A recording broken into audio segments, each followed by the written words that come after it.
What's going on, everyone? My name's Kyle and welcome to the first episode of the Search and Destroy Challenge. Right now we're going to be looking at the very first challenge which was suggested by you guys, which was the PM9 challenge. Let's take a look at the overall setup and exactly what the challenge was.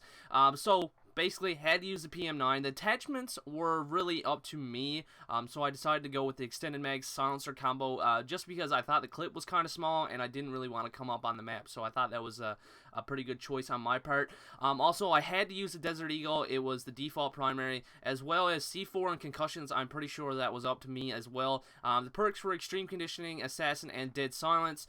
And I had to run the support UAV and counter UAV. Also had to get at least 15 kills and no more than 3 deaths. So I think you guys are going to be pretty surprised when I get an 18-1 with this weapon. So let's get into the gameplay aspect of it. Originally, when you guys suggested that I should do this PM9 challenge, I was thinking, you know what, this is probably going to be a piece of cake, because the PM9, I hadn't really used it exclusively, so I thought it would be pretty cool, the fact that I could actually go back in, figure out this weapon's recoil patterns, figuring out its advantages, its disadvantages, and all that sort of stuff. But I did come to realize that this weapon is really bad, and that's why a lot of people deem it to be the worst SMG in Modern Warfare 3, just because everything else in the game compared to this is so much better. The only thing that the PM9 really has going for it is its high rate of fire. So if you're able to get into those close quarter situations, able to hit fire with it, you're gonna get more kills than if you're trying to sit back and pick them off. Because really, if you're long range shooting somebody with this, you really have to burst fire, and you have to take it almost bullet by bullet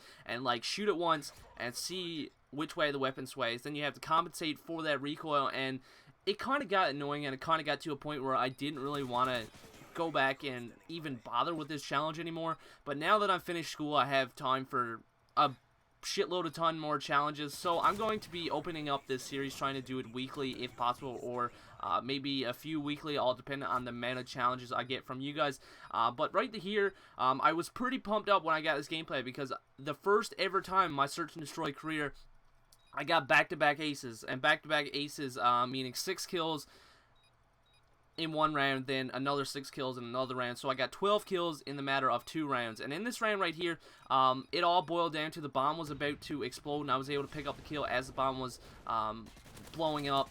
But some people may say, like, does that really count because you lost the round? But I did still get all 6 kills. I couldn't really go and defuse the bomb just because there was like 4 or 5 enemies left, and they were all around that general area of the bomb. So what is the point of just dying trying to defuse a bomb that you know you're going to get killed from?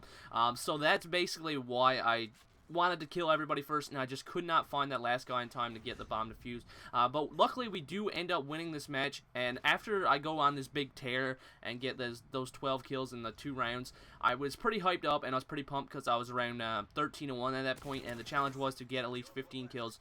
So my whole mentality was like, alright, we have, I think it was like 2 or 3 rounds left to play, so I just said, alright, I just need to get at least 1 or 2 kills in each round. I ended up picking up, I think it was 5 kills between 3 rounds, so it wasn't overly good, but it wasn't bad. I mean, if I ended up getting 20 kills with this PM9, it would probably been one of the best days for me playing Search and Destroy, aside from that shotgun gameplay, because that was just phenomenal, and I don't think I'll ever do that again.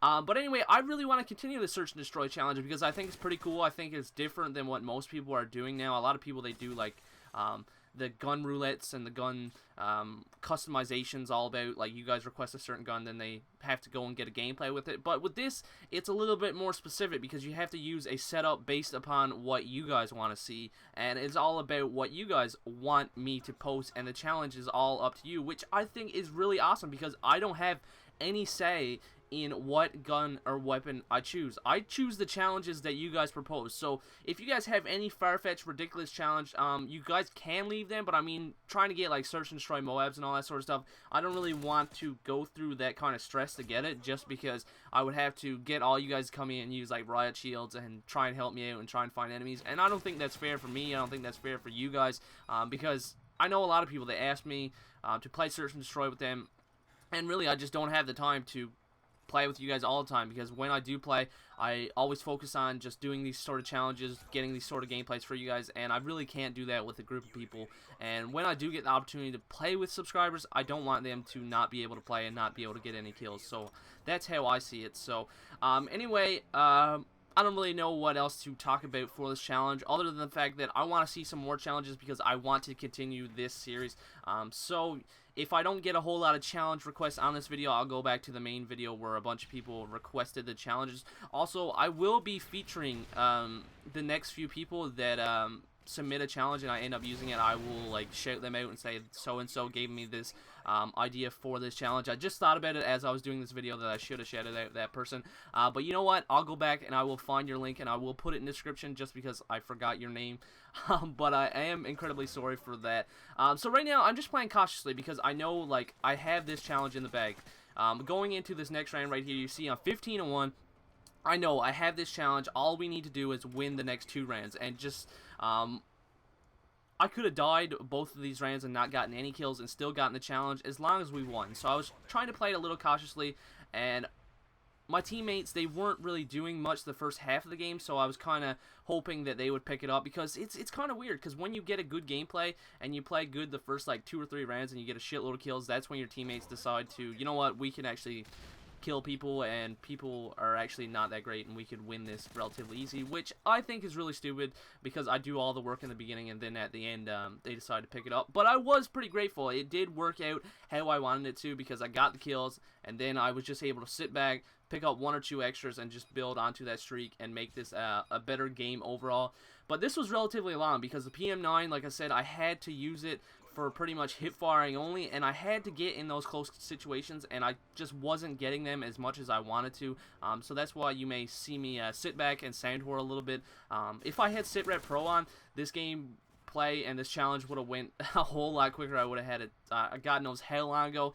But anyway guys, I'm going to close out the video now. So if you guys want to request another challenge for this series, be sure to leave it in the comment section. You guys can be as detailed or as brief as possible and I will try and fill it in for you guys. But yeah, just leave your challenges and I will be sure to get them. Hopefully you guys enjoyed this 18-1 with the PM9. You know what, it's crazy getting 18 kills and only 1 death with this weapon. So if you guys could show this video some love, that would be great, and I will talk to you guys next time.